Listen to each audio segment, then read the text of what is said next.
देखो बच्चों, तो कल आपको हमने नया यूनिट शुरू करवाया था, नॉर्म्ड लीनियर स्पेस। ठीक, कल आपको नॉर्म की डेफिनेशन समझाई थी। आप लोगों को हमेशा ध्यान रखना है कि नॉर्म में ये 3 गुण होते हैं कि norm of x is equals to अगर 0 है तो वो वेक्टर हमेशा शून्य होगा। बी केयरफुल, है ना, हमेशा ध्यान रखना है इस बात का। और अगर वेक्टर 0 नहीं है तो उसका जो नॉर्म है वो हमेशा 0 से बड़ा होगा। ठीक, एक्चुअल में कंडीशन केवल यहाँ तक है, ये कंक्लूजन है इसका, है ना, ये कंक्लूजन है, ये जो नीचे भी अपन ने देखा था। और norm of x plus y is always less than equal to norm of x plus norm of y, और norm of a x is equals to modulus of a into norm of x. इस बात का ध्यान रखना है कि कहीं पर भी अगर नॉर्म है तो उसमें ये 3 गुण होंगे। और फिर उसके बाद में अपन ने इन 3 कंडीशन से निष्कर्ष निकाले थे कि नॉर्म ऑफ माइनस एक्स बराबर एक्स होता है, norm of x minus y बराबर हमेशा norm of y minus x होता है, norm of 0 is equals to हमेशा 0 होता है, मतलब 0 वेक्टर का नॉर्म भी 0 वेक्टर के बराबर होता है। ठीक है, और हमेशा जो नॉर्म होता है वो ऑलवेज पॉजिटिव या 0 हो सकता है। अगर 0 वेक्टर है तो 0 होगा, और अगर वो नॉन जीरो वेक्टर है तो नॉन जीरो होगा। और फिर इसके बाद में अपन ने नॉर्म्ड स्पेस की जो है डेफिनेशन पढ़ी थी, एंड देन इसके बाद में कुछ ऐसे जनरल डिस्कशन किया था। And now today we are going to learn a important theorem, है ना। इम्पॉर्टेंट थ्योरम है कि एवरी नॉर्म्ड लीनियर स्पेस, यानी कि हर नॉर्म्ड लीनियर स्पेस x जिसके ऊपर नॉर्म डिफाइन है इज अ मैट्रिक स्पेस। वो हमेशा क्या होता है, एक मैट्रिक स्पेस भी होता है relative to the natural metric d defined by dxy is equals to norm of x minus y for all x comma y is belongs to z, sorry it belongs to x। ठीक, तो हम लोगों को ये दिखाना है कि जो मैट्रिक स्पेस हमें प्रूफ करना है इस नॉर्म्ड लीनियर स्पेस में, स्पेस को, उसमें जो मैट्रिक डिफाइन किया गया है वो dxy is equals to norm of x minus norm of y से डिफाइन किया गया है। ठीक है, okay, and prove that for any xyz belongs to x, for all lambda belongs to f, field d0x is equals to norm of x, मतलब कि 0 vector से आप किसी भी वेक्टर का डिस्टेंस लीजिए वो x के बराबर आएगा। ठीक है, मतलब x के डिस्टेंस के बराबर ही आएगा। It is equals to norm of x, और d ऑफ यानी कि distance between x plus z is 2y plus z is equals to d of x y. ठीक है, एंड सिमिलरली जो distance of lambda x and lambda y है वो modulus of lambda into d of x comma y के बराबर होता है। ये हम लोगों को प्रूफ करना है। तो चलिए आइए इसका प्रूफ अपन लोग शुरू करते हैं। तो सबसे पहले तो बच्चों आप लोगों को ये पता होना चाहिए कि किसी भी स्पेस को अगर मैट्रिक स्पेस प्रूफ करना है तो उसमें क्या चीज़ दिखानी होती है। मैं यहाँ शॉर्ट में आपको अलग से बता देता हूँ। जैसे x को अगर आपको मैट्रिक स्पेस प्रूफ करना है तो उस पर एक मैट्रिक डिफाइन होना चाहिए d, और वो जो d है वो इन शर्तों का पालन करना चाहिए। कौन कौन सी शर्त होती हैं मैट्रिक स्पेस की, अगर आप लोगों को याद हो तो शर्त ये होती है कि d of x comma x is equals to 0 होना चाहिए, पहला। Number 2, d of x comma y is equals to, अगर 0 है तो इसका मतलब ये है कि जो x है वो y के बराबर होगा, ये इसका मतलब होता है। सिमिलरली जो थर्ड कंडीशन होती है इसमें कि d of x comma y is equals to d of y comma x होता है। And number 4, d of x comma z is always less than equal होता है d of x y plus d of y comma z। ठीक है, इससे तो अगर कोई भी जो d है जो कि इस किसी स्पेस के ऊपर डिफाइन किया गया है किसी भी डेफिनेशन से, वो इन 4 शर्तों को पूरा कर देता है तो उस स्पेस को मैट्रिक स्पेस कहा जाता है। अब यहाँ पर जो x है तो x के जो एलिमेंट्स हैं x y, उनके ऊपर जो dxy डिफाइन किया गया है वो norm of x minus y से डिफाइन किया गया है। तो आपको अब इन 4 शर्तों को पूरा करवाना है कि जो d है ये इन 4 शर्तों को पूरा कर रहा है कि नहीं कर रहा है, ये चेक करना है एक तरीके से आपको। और जैसे आप ये चेक कर लेंगे आपका काम हो जाएगा। और ये क्या है, एक नॉन लीनियर वेक्टर स्पेस, ये नॉन लीनियर स्पेस प्रूफ हो जाएगा। चलिए आइए शुरू करते हैं। सबसे पहले यहाँ लिख लेते हैं गिवन कि T of x y is equals to norm of x minus y और all x comma y belongs to x. ठीक, now we check all conditions for metric space। ठीक, मेट्रिक स्पेस के लिए जो भी कंडीशंस हैं अब उनको हम लोग चेक करेंगे बारी बारी से। तो पहली कंडीशन, नाउ पहली कंडीशन क्या होती है कि जो डी एक्स एक्स है वो 0 होना चाहिए। ठीक है, नाउ लुक एट दैट। अब हम लोग डी एक्स कॉमा एक्स अगर लेने के लिए जाएं तो बाय द डेफिनेशन, है ना, डेफिनेशन ये ऐसा हो जाएगा, norm of x minus norm of and x minus x का नॉर्म। तो एक्स माइनस एक्स 0 हो जाएगा, तो दिस इज 0।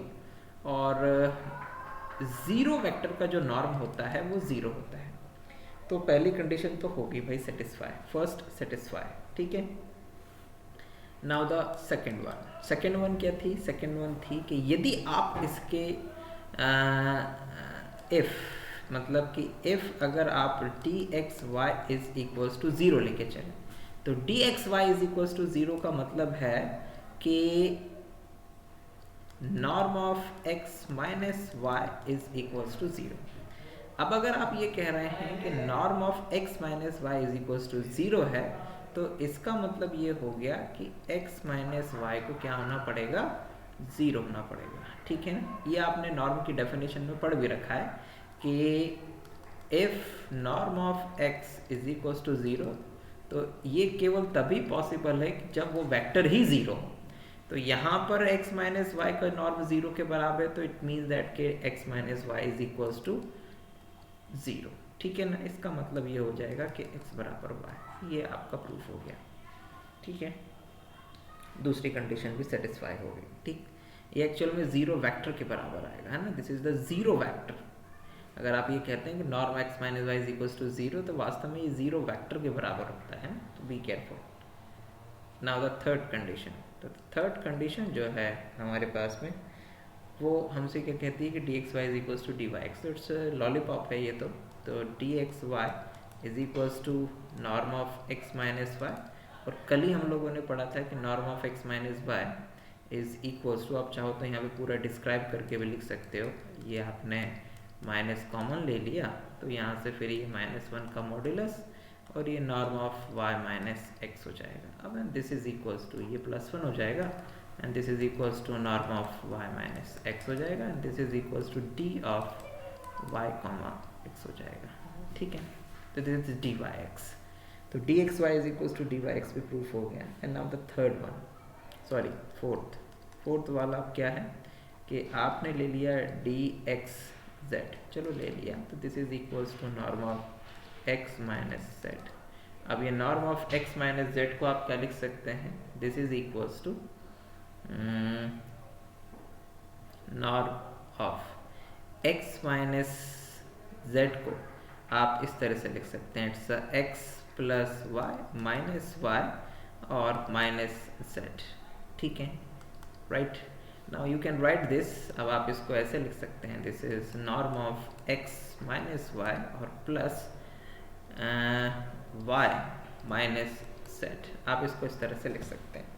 ना अब आपको पता है बच्चों कि जो नॉर्म ऑफ x माइनस, आप लोगों को कल नॉर्म की प्रॉपर्टी में आपने देखा भी था कि norm of x plus y is always less than equal norm of x plus norm of y, है ना, इसके लेस देन इक्वल होता है। तो यहाँ पर ये एक वेक्टर, ये दूसरा वेक्टर, उनका addition, so this is less than equal norm of x minus y plus norm of y minus z। और इसको आप लोग लिख सकते हैं, क्या लिख सकते हैं? It is d of x comma y और plus d of y comma z।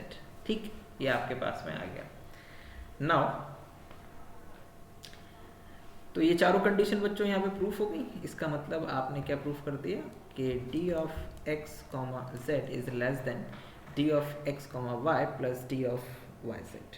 ठीक, बहुत बढ़िया, ये आपका यहाँ पर प्रूफ हो जाता है। और इसका मतलब क्या हुआ, सो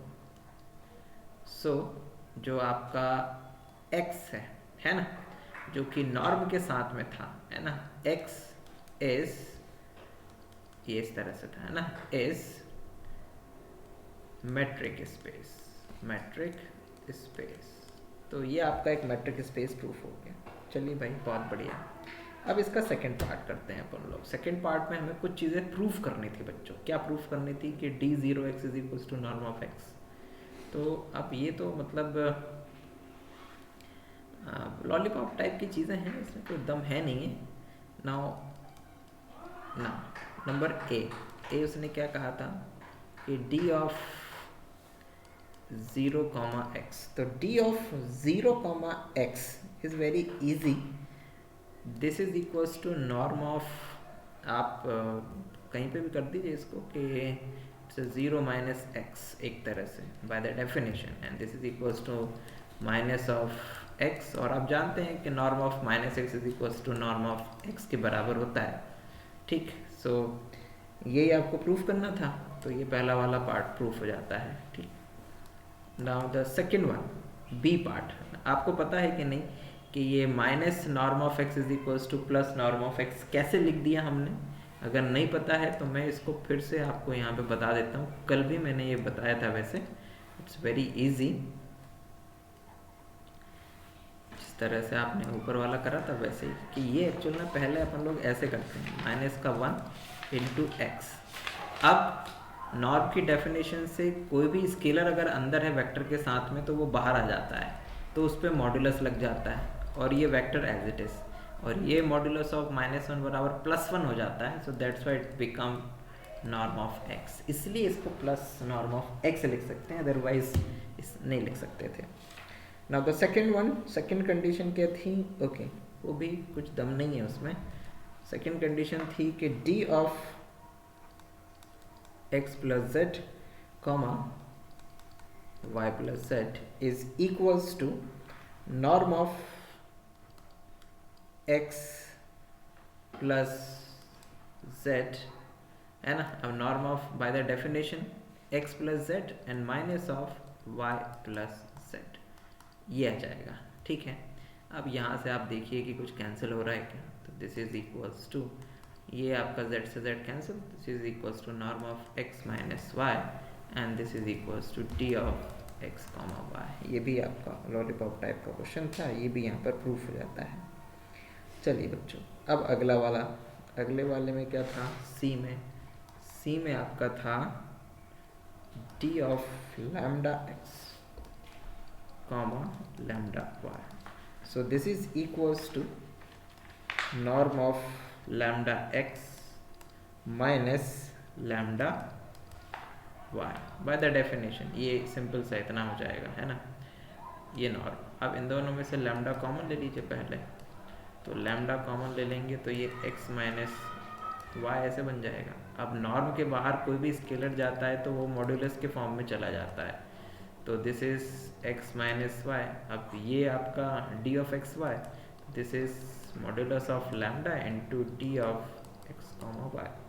आई थिंक यही आपको प्रूफ करना था, तो इस तरह से ये आपका प्रूफ हो जाता है। ठीक, तो यहाँ पर आप लिख देंगे फिर दिस प्रूव्स द थ्योरम, है ना, दिस प्रूव्स द थ्योरम। ठीक, ये आपका थ्योरम कंप्लीट हो जाता है, खत्म। चलिए भाई, अब इसमें बताइए क्या क्या डाउट हैं, क्या क्या समस्याएं हैं सभी को, तो पूछ लीजिए। हालांकि कुछ होना नहीं चाहिए, लॉलीपॉप टाइप का क्वेश्चन है और कुछ दम वम है नहीं है उसमें, बताइए। लेकिन फिर भी अगर किसी को कोई चीज़ समझ में ना आई हो तो वो पूछ लें, otherwise we will move to the next theorem. हम एक और थ्योरम के ऊपर जाएंगे अगली। नाउ द नेक्स्ट थ्योरम जो है, इसमें आपको x एक नॉर्मल लीनियर स्पेस दिया है और आपको प्रूफ करना है कि norm of x minus norm of y is less than equal norm of x minus y, ठीक है। नाउ नेक्स्ट सेकेंड वाला आपको प्रूफ करना है कि modulus of norm of x minus norm of y is less than equal norm of x minus y, ठीक। ये आपको प्रूफ करना है और दिखने में लगभग दोनों एक जैसे हैं, बस अंतर ये है कि पहले वाले में अगर मॉड्यूलस लगा दिया जाए लेफ्ट हैंड साइड में तो दूसरे नंबर का बन जाता है।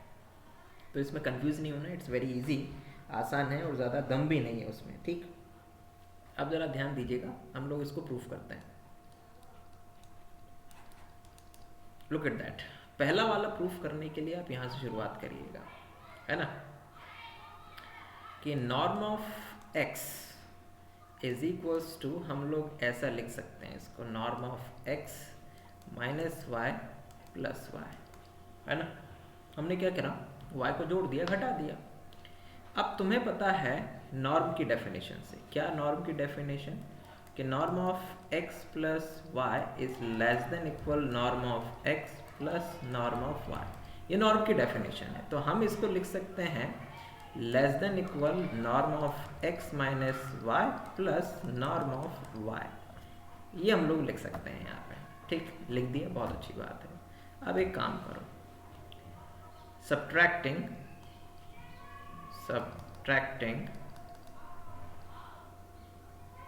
norm of y from both side, दोनों ओर से नॉर्म ऑफ y घटा दो।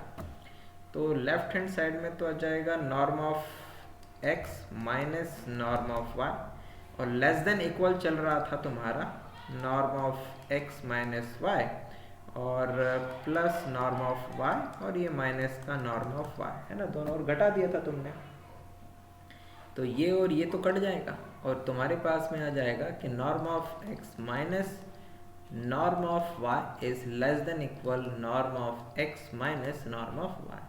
तो ये पहला वाला जो टॉपिक है तुम्हारा वो यहाँ पर कंप्लीट हो गया, खत्म, मतलब पहला जो प्रूफ था वो यहाँ पर खत्म हो गया। अब आते हैं दूसरे वाले प्रूफ पर, ठीक है ना। चलो अब दूसरा वाला प्रूफ समझने से पहले तुम्हें कुछ चीज़ बतानी पड़ेगी। जैसे यहाँ पर तुम्हें क्या दिखाना है कि norm of x minus norm of y का modulus is less than equal norm of x minus y, ठीक। अब अगर तुम्हें याद हो कि अगर modulus of x is less than equal a होता है तो पता है अपने को क्या प्रूफ करना पड़ता है। इसका मतलब ये होता है कि जो x है वो छोटा और बराबर है a के और बड़ा या बराबर है माइनस a के, ये इसका मतलब होता है। तभी हम कहते हैं कि modulus of x is less than equal a है, ये इसका मीनिंग होता है। तो अब यहाँ पे जो तुम्हें प्रूफ करना है उसके लिए तुम्हें क्या दिखाना पड़ेगा, उसके लिए तुम्हें ये दिखाना पड़ेगा कि जो modulus of x minus y है उसका नेगेटिव इस चीज़ से, ये जो लेफ्ट में लिखा है इससे छोटा है, और उसका पॉजिटिव इस चीज़ से नेगेटिव इससे बड़ा है और पॉजिटिव इससे छोटा है, ये तुम्हें दिखाना पड़ेगा। तो मैं यहाँ पे पहले चाहो तो लिख देता हूँ, we conclude our proof by showing that कि minus norm of x minus y is less than equal modulus of x minus modulus of y is less than modulus of x minus y. Actual में ये अपन लोगों को proof करना है, जो अपना जो प्रूफ है उसको कंप्लीट करने के लिए, ठीक है। अब चलो अपन लोग इसको प्रूफ करना शुरू करते हैं, ठीक है। यहाँ से शुरू करते हैं अपन लोग, क्या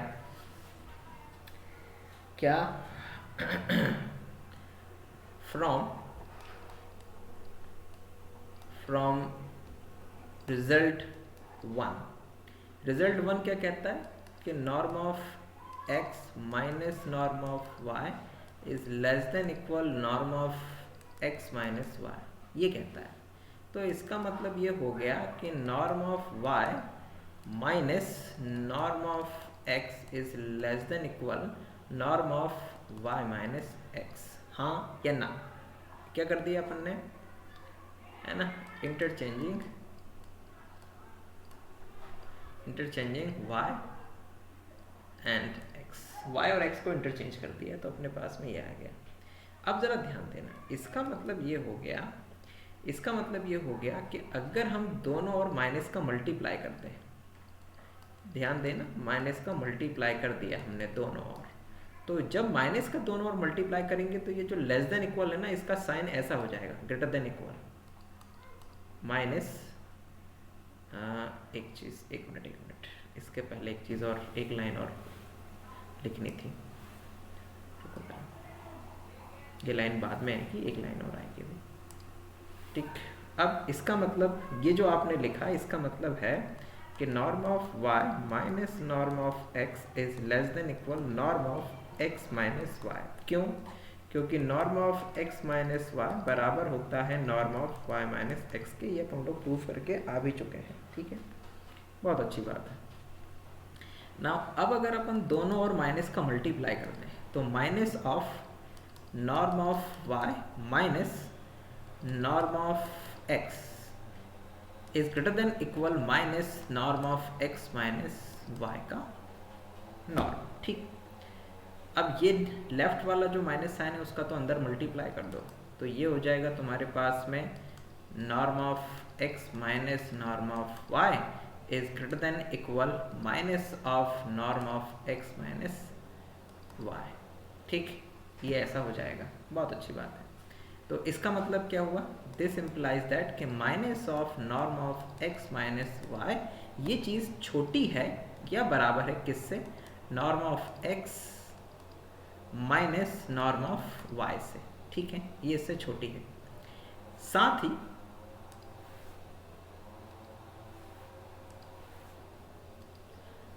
ही अभी अभी पहला वाला जो रिजल्ट आपने प्रूफ करा उसमें आपने ये दिखाया था कि ये जो चीज़ है ये छोटी या बराबर होती है norm of x minus y के, है ना, बाय वन है ना।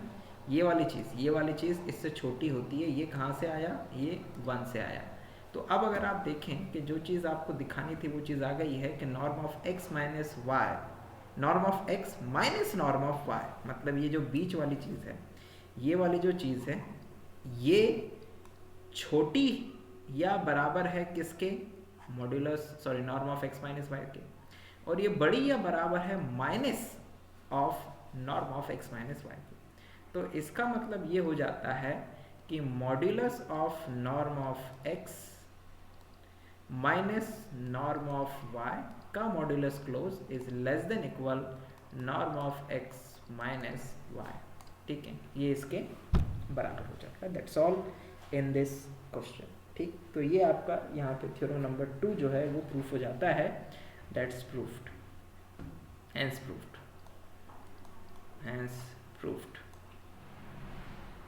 ठीक है ना। तो ये यहाँ पे आपका कंप्लीट हो जाता है। चलिए भाई, अब बताइए कहाँ पर किसको डाउट है, किसी को कोई डाउट, पक्का समझ आ गया, ठीक है। चलिए अब आप लोगों को कुछ परिभाषाएं बतानी हैं, तो पहले मैं परिभाषा बता देता हूँ और फिर समय रहा तो अपन लोग एक थ्योरम भी कर लेंगे, है ना। नाउ सम डेफिनेशंस, इसके बाद में अपन लोग कुछ डेफिनेशंस पढ़ लेते हैं। अब तो आइए ज़रा लेट्स स्टार्ट सम डेफिनेशंस, ठीक है। तो कुछ डेफिनेशंस में पहली जो डेफिनेशन है वो है कॉशी सीक्वेंस की। तो कॉशी सीक्वेंस, ठीक है ना, Cauchy sequence in normed linear space, Cauchy sequence in normed linear space, right. तो इसकी डेफिनेशन क्या होगी, a sequence xn in normed linear space, x is a Cauchy sequence, is a Cauchy sequence if for any given epsilon greater than 0, there exists an n0 belongs to natural number such that norm of xn minus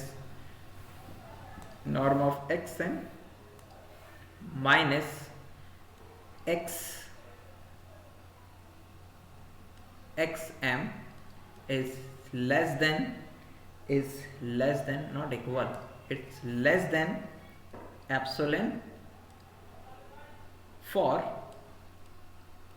mn is greater than or equal n0। ठीक, ये है Cauchy sequence की definition. अब इस Cauchy sequence का मतलब समझो हमेशा कि व्हाट इट मीन। एक्चुअल में क्या होता है, अपन डेफिनेशन तो पढ़ते हैं, उसका मीनिंग नहीं समझते हैं। कि a Cauchy sequence xn in a non-linear space x is a Cauchy sequence if for any given epsilon is greater than 0 there exists an n0 belongs to n such that norm of xn minus xm is less than epsilon for m and n greater than n0। इसका मतलब ये होता है कि जो भी sequence, मतलब sequence क्या होता है, जैसे मैं यहाँ पर लिख दूँ, जैसे मान लो मैंने लिखा 1/2 1/2 square 1/2 cube 1/2 raised to the power 4 1/2 raised to the power 5 and dash dash dash. तो दिस इज अ सीक्वेंस, ये अपने आप में एक सीक्वेंस है जिसको अपन लोग ऐसे लिख सकते हैं 1/2 raised to the power n, है ना, n is equals to 1 to infinite। तो दिस इज एन सीक्वेंस, ये एक सीक्वेंस है। अब कोई सीक्वेंस कॉची सीक्वेंस होता है कि नहीं होता है, ये कैसे पता लगाते हैं? It's very easy. आप उसके कोई भी दो टर्म्स ले लीजिए, मतलब आप एक काम करिए, आप कोई भी मर्जी से, अपनी मर्जी से कोई भी एक नंबर ले लीजिए। सपोज दैट मैंने नंबर लिया ये 0.1, है ना, ये 0.1, this is your epsilon. Suppose that this is your epsilon. तो अब अगर मैंने ये एप्सिलॉन, ये देखो एप्सिलॉन अपनी मर्जी से कुछ भी ले सकते हो। अब इस एप्सिलॉन के लिए मुझे इस सीक्वेंस के अंदर दो एलिमेंट ढूंढने हैं, ये इनमें से कुछ भी हो सकता है, कि मैं उनका जब माइनस करूं तो वो इससे छोटा रहे, ठीक है, वो इस 0.1 से क्या रहे, छोटा रहे। तो इट्स वेरी इजी, बहुत सारे नंबर ऐसे निकाले जा सकते हैं। जैसे ये 2 to the power 5 है, तो ये क्या होता है 1/2 to the power 5 क्या होता है बच्चों, एक तरह से 1/32 होता है ना, 32 होता है। 1/32 का मतलब 0 पॉइंट, तो यहाँ पर ये 10 हो जाएगा, फिर एक और 0 लगा दोगे तो ये 100 हो जाएगा। तो इट इज़ इक्वल्स टू 100 हो गया। आप 100 में 3 इसका डिवाइड करोगे तो लगभग 3 बार जाएगा, फिर 4 बचेगा, फिर एक बार, तो इट्स 0.031, है ना। ये बहुत छोटा नंबर हो गया, 0.1 से भी छोटा नंबर हो गया। अब आप एक काम करो, अब आप एक और छोटा नंबर ले लो, इससे भी छोटा ले लो, या अगर थोड़ा और बड़ा लेना चाहो तो इससे बड़ा चलो 16 ले लेते हैं, 1/2 to the power 4। तो दिस इज इक्वल्स टू 1/16, 16 में 1 का डिवाइड करोगे तो दिस इज 0.10 हो जाएगा, 100 हो जाएगा, 16 पंजे से 16 छंग 96, तो इट्स 0.06, ठीक। एंड ये ठीक है, ये आपका ये हो गया 0.06 और 96 और 4 16 दूनी 48, 16 दूनी 32, 62 हो जाएगा, ठीक है, थोड़ा सा बढ़ गया। अब आप एक काम करो कि 1/2 to the power 3 यानी कि 1/8 ले लो। तो 1/8 आपने लिया तो this is equals to 0 point, तो ये 10 हो जाएगा, ये 1 आ जाएगा यहाँ पे, और 1 के बाद में फिर 2 बचेगा तो 2, तो दिस इज 2 और फिर 5, तो दिस इज 1 2 5, ठीक। अब अगर आप ध्यान से देखें, तो यदि आप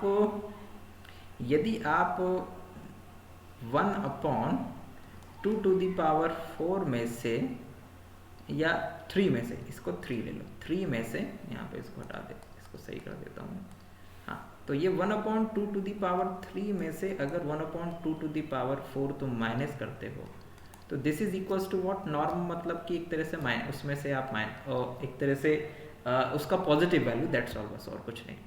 तो ये 1/2 to the power, तो दिस इज 0.125 माइनस 0.125 062 है ना, ऐसे वो नॉर्मली ऐसे समझ लेते हैं। तो जब आप इसको माइनस करोगे ना बच्चों,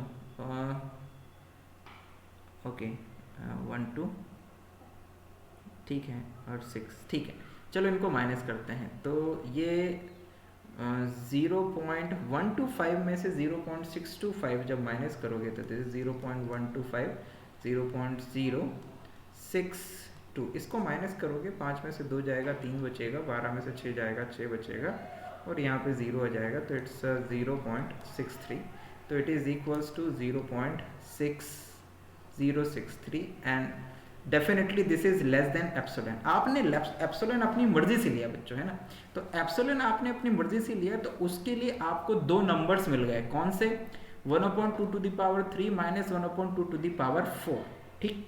तो इसका मतलब ये हो गया कि एप्सिलॉन आपने अपनी मर्जी से लिया तो आपने इस एप्सिलॉन के लिए सीक्वेंस के दो एलिमेंट्स ढूंढ लिए, कौन कौन से एलिमेंट, 1/2 टू द पावर 3 और 1/2 टू द पावर 4, ठीक है ना। 1/2 to the power 3, 1/2 to the power 4, ये n के, ये इसमें n की वैल्यू क्या है, 3 है, इसमें n की वैल्यू क्या है, 4 है, ठीक। तो इसका मतलब ये 3 और 4 हमें मिल गए हैं, तो यहाँ पर m और n तो हमें मिल गए, n0 आप इन दोनों में से जो भी छोटा हो उसको ले लीजिए, सपोज दैट आपने 3 ले लिया, तो इसका मतलब ये हो गया कि 3 4 इज लेस देन इक्वल 3, मतलब कि एक्चुअल में ये जो 3 और 4 है ये सीक्वेंस का नंबर बताता है कि कौन से नंबर पर, मतलब सीक्वेंस के कौन से नंबर का एलिमेंट आपने लिया है।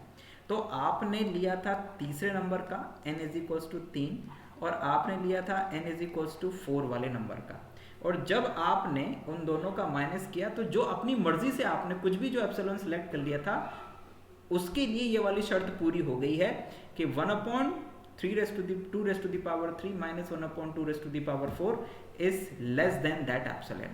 तो इसका मतलब इस एप्सिलॉन के लिए हमें उस सीक्वेंस से ऐसे एलिमेंट्स मिल रहे हैं जो कि कॉची सीक्वेंस की शर्त को पूरा कर दें, मतलब कि उनका नॉर्म जो है एप्सिलॉन से छोटा हो, ठीक है। और ऐसे एलिमेंट्स भी मिल रहे हैं और उनका जो एक पर्टिकुलर फिक्स नंबर है वो भी हमें मिल रहा है। अब एलिमेंट्स अगर मिल जाएंगे सीक्वेंस से तो आपको वो n और m तो मिल ही जाना है आसानी से, m और n तो मिल ही जाना है, कोई इशू नहीं होना है उसमें, ठीक। इसका मतलब यहाँ पर ये जो 3 है, ये जो n0 है ना, दिस इज योर n0, तो ये जो 3 है ये बताता है कि 3 से बड़े जितने भी 3 से बड़े नेचुरल नंबर के लिए जो भी एलिमेंट्स होंगे उनके बीच का, अगर उनमें से किन्हीं भी दो का अगर आप डिफरेंस करोगे तो वो 0.1 से छोटा ही आना है हमेशा, ये इसका मतलब होता है। फिर से रिपीट करता हूँ, इसका मतलब ये होता है कि एप्सिलॉन आपने अपनी मर्जी से ले लिया तो आपको 3 n0 = 3 एक ऐसा नंबर मिल रहा है इस सीक्वेंस में कि उसके आगे के, 3 के आगे के, चाहे तुम 3 4 ले लो, चाहे 4 5 ले लो, चाहे 5 6 ले लो, चाहे 6 7 ले लो, चाहे 7 8 ले लो, या फिर तुम 5 और 10 ले लो, चाहे कोई भी, मतलब 3 के आगे का कोई भी एलिमेंट ले लो, 3 के आगे का मतलब सीक्वेंस में 3 के आगे का कोई भी एलिमेंट ले लो, जैसे कि ये पहला एलिमेंट, ये दूसरा, ये तीसरा, ये पहला है, ये दूसरा है, ये तीसरा है, ये चौथा है, तो तीसरा या तीसरे के आगे में से कोई भी दो एलिमेंट ले लो तो उनका डिफरेंस आप हमें जब भी करोगे तो वो हमेशा क्या होगा, किससे, एप्सिलॉन, जो आपने अपनी मर्जी से माना है। मतलब सबसे पहले एप्सिलॉन लेते हैं, सबसे पहले एप्सिलॉन डिसाइड करते हैं अपन अपनी मर्जी से, और फिर उसके लिए ढूंढते हैं कि भाई ऐसा कोई m और n मिल रहा है कि नहीं, ठीक है, और n0 मिल रहा है कि नहीं। अगर मिल जाता है तो इसका मतलब ये होता है कि वो जो सीक्वेंस है वो कॉची सीक्वेंस है। तो यहाँ पर ये जो एग्जांपल अपन ने लिया ना 1/2 to the power n 2 to the power n where n is equals to 1 to infinite, ये एक कॉची सीक्वेंस का एग्जांपल है, ठीक। तो ये एक प्रैक्टिकल एग्जांपल हम लोगों ने यहाँ पर ले लिया कि कॉची सीक्वेंस वास्तव में होता क्या है ना। जैसे तुम लोगों ने कई सारे नाम सुने होंगे, कॉची सीक्वेंस, कन्वर्जेंट सीक्वेंस, तो ये वास्तव में होते क्या है, इनका मतलब समझना ज़्यादा इंपॉर्टेंट है। अगर आप एक बार समझ गए तो फिर आपको ये चीज़ परेशान नहीं करेगी कि भाई कॉची सीक्वेंस का मतलब क्या होता है, ठीक है।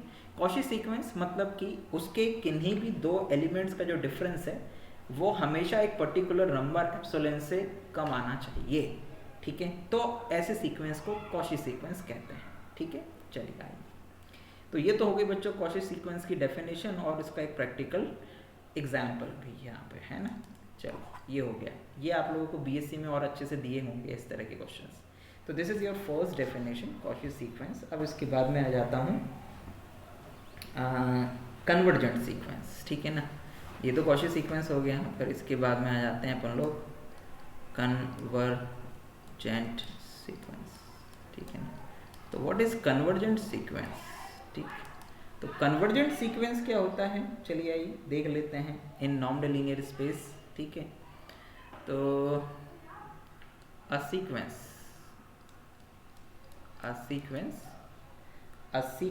xn in non-linear space x, ठीक, is said to be convergent, is said to be convergent to x belongs to capital X if for any given epsilon, अपनी मतलब ये कोई भी एप्सिलॉन ले लिया अपनी मर्जी से, for any given epsilon is greater than 0 there exist n0, तो वहां पर एक ऐसे n0 का एग्जिस्टेंस होना चाहिए belongs to n such that कि नॉर्म ऑफ xn मतलब सीक्वेंस के किसी भी एलिमेंट का उस x के साथ में अगर डिस्टेंस निकालें तो ये एप्सिलॉन से छोटा आना चाहिए for n is greater than equal n0, किसी n0 से आगे के वो एलिमेंट्स होना चाहिए बस केवल, और उनका जो डिफरेंस हम निकालें वो एप्सिलॉन से छोटा होना चाहिए। ये इसका मतलब होता है बच्चों।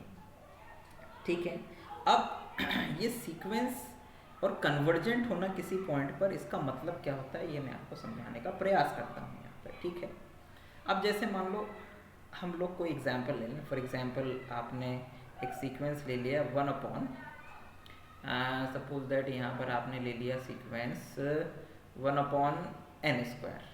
ठीक है, ये 1/n², जहाँ पर n जो है वो 1 to infinite है। तो मतलब ये सीक्वेंस कैसा बनेगा, ये सीक्वेंस बनेगा 1, 2 का स्क्वायर, 3 का स्क्वायर, 4 का स्क्वायर, 5 का square and dash dash dash, इस तरह का सीक्वेंस। अब अगर आप देखें तो ये जो सीक्वेंस है आगे बढ़ता जाएगा, मतलब कि जब आप इसमें limit n tends to infinite कर देंगे तो 1/n² जो है वो 0 की ओर चला जाएगा। सिंपल सी बात है, क्योंकि नीचे इतना बड़ा नंबर आ जाएगा तो इट बिकम इनफाइनाइट।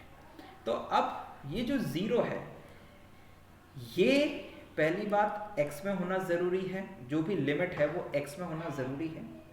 ठीक, एंड उस लिमिट के साथ में इस सीक्वेंस के किसी भी एलिमेंट का आप डिफरेंस निकालें। फॉर एग्जांपल आपने एप्सिलॉन लिया, मान लो कि एप्सिलॉन ले लिया आपने 0.5, तो इस एप्सिलॉन 0.5 के लिए इस सीक्वेंस में आपको कोई ना कोई एलिमेंट ऐसा ज़रूर मिल जाना चाहिए कि उस एलिमेंट का डिफरेंस अगर आप 0 से लें तो वो 0.5 से कम आए। आप ढूंढ लो कोई भी एलिमेंट ऐसा जिसका जो डिफरेंस है वो 0 से कम आना, मतलब 0 से माइनस करें तो 0.5 से कम आए।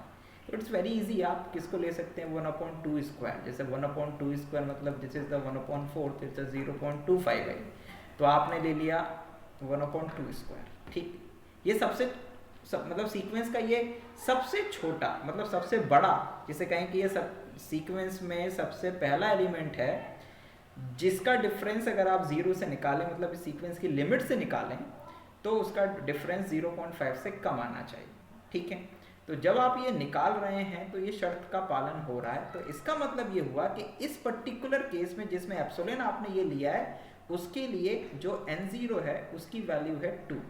मतलब सीक्वेंस में जब n की वैल्यू 2 या उससे ज़्यादा होगी, है ना, मतलब कि जब सीक्वेंस में 2 या 2 से ज़्यादा आप लेंगे n, तो हमेशा उस पर्टिकुलर n के लिए जो भी एलिमेंट होगा उसका 0 के साथ जो डिफरेंस है वो हमेशा 0.5 से कम आएगा। मतलब आप 1/2 की पावर 2, 1/3 की पावर 2, 4 की पावर 2 कोई भी ले लीजिए, उसका डिफरेंस जो है वो 0.5 से कम ही आएगा। ठीक, ये तो एक एग्जाम्पल हो गया है ना। और ये जो मतलब ये जो लिमिट है, ये 0, ये सीक्वेंस के अंदर होना चाहिए, तब हम कहेंगे कि उसके अंदर है कन्वर्जेंट सीक्वेंस। मतलब कोई भी सीक्वेंस किसी स्पेस के अंदर कन्वर्जेंट तभी कहा जाता है जब उसके सारे एलिमेंट्स जो हैं वो तो x के होने चाहिए। मतलब सीक्वेंस जिन एलिमेंट से बन रहा है वो एलिमेंट्स तो x में होने चाहिए, साथ में जिस लिमिट की ओर वो जा रहा है वो भी x के अंदर होना चाहिए। तो अब हम कहते हैं कि वो सीक्वेंस कन्वर्जेंट है और x के अंदर कन्वर्जेंट है। ठीक है, अब ये तो एक एग्जांपल हो गया एप्सिलॉन इज इक्वल्स टू 0.5। अब आप एप्सिलॉन इज इक्वल्स टू मान लीजिए 0. आपने ले लिया कि मुझे 0.01 लेना है। तो अब इनमें से कोई एलिमेंट ऐसे ढूंढो जिसका जो वैल्यू है वो 0.01 से कम आए। जैसे 9 1 ये तो ठीक है, ये 16, तो 16 की जो वैल्यू है अभी अपन लोगों ने निकाली थी तो वो 0.06 कुछ आ रही थी। ये हो गया 25, तो 25 तो आप जब आप करेंगे तो 0.1/25 तो 0.00 100 हो जाएगा, ये 4 आ जाएगा, ये तो और भी कम है। मतलब 100 25 के बाद 36, मतलब 100 से ऊपर हो जाना चाहिए वो, है ना। तो 36 64 81 100, ठीक है, यानी कि 10। तो 1/10 की पावर 2 यानी कि 1/100।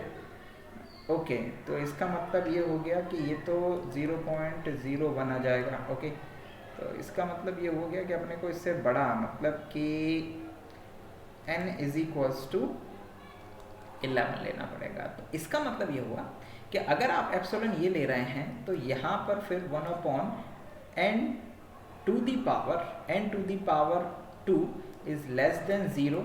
ये लेस देन 0.01 तभी होगा जब आपका जो n है वो बड़ा हो या बराबर हो 11 के। ठीक है, इसका मतलब n0 का मतलब यहाँ पर क्या हो गया, 11 हो गया। ध्यान देना, n0 की वैल्यू क्या होगी ये उस एप्सिलॉन के ऊपर डिपेंड करता है। उस पर्टिकुलर सीक्वेंस के लिए जो आपने एप्सिलॉन दिया उसके ऊपर डिपेंड करता है। एप्सिलॉन बदल देंगे आप उस सीक्वेंस में तो उस सीक्वेंस के लिए उस सीक्वेंस में n0 की वैल्यू अपने आप ही बदल जाएगी। ठीक है, तो इस तरह से बच्चों ये आपको मैंने कन्वर्जेंट की डेफिनेशन बताई कि किसी भी नॉन लीनियर स्पेस में जो कन्वर्जेंट सीक्वेंस होता है वो क्या होता है। ठीक है, अब इसके बाद में कन्वर्जेंट सीरीज। ठीक है, कन्वर्जेंट सीरीज मतलब जब सीक्वेंस के एलिमेंट्स को किसी सीरीज में लिख दिया जाता है तो that is called the series, है ना। तो a series summation n is equals to 1 to infinite xn। ये सीक्वेंस के एलिमेंट्स को आपने एक सीरीज में लिख दिया है ना, where each xn belongs to capital X is said to be convergent to x belongs to capital X if the sequence of partial sums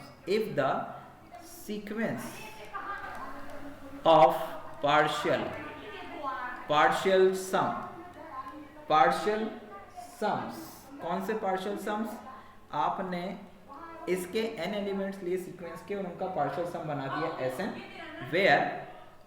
where Sn is equals to summation of I is equals to 1 to n xi। मतलब sequence के n elements का लेके सम बना दिया। converges to x, that is मतलब ये जो n elements का सम है ये x की ओर कन्वर्ज होना चाहिए बीइंग ए सीक्वेंस, है ना। That is if for any given epsilon is greater than 0 there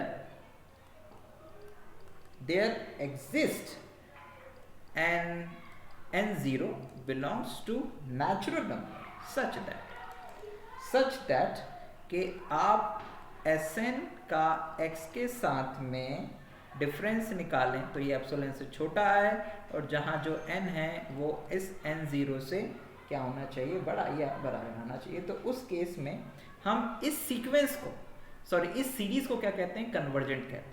मतलब सीरीज को कन्वर्जेंट दिखाने के लिए पहले उस सीरीज के n एलिमेंट्स को लेके Sn बनाइए, वो Sn मतलब आप सीक्वेंस की तरह काम करेगा, और उस n एलिमेंट्स के जो सम है वो उस लिमिट के साथ जब उसका डिफरेंस लें तो वो जो डिफरेंस है वो एप्सिलॉन से छोटा आना चाहिए। तो हम कहेंगे कि वो उस लिमिट पर कन्वर्ज कर रही है, कौन, सीरीज, ठीक है।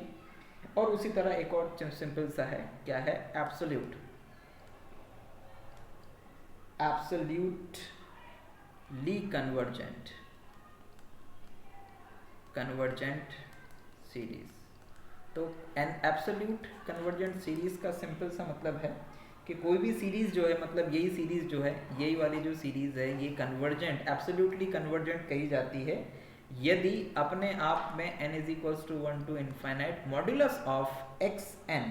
अच्छा, यहाँ पर नॉर्म की बात हो रही है, तो नॉर्म ऑफ xn जो है वो कन्वर्जेंट होना चाहिए। मतलब कोई भी सीरीज किसी नॉर्मल लीनियर स्पेस में एब्सोल्यूट कन्वर्जेंट कही जाएगी यदि summation n is equals to 1 to infinite norm of xn is convergent, ठीक।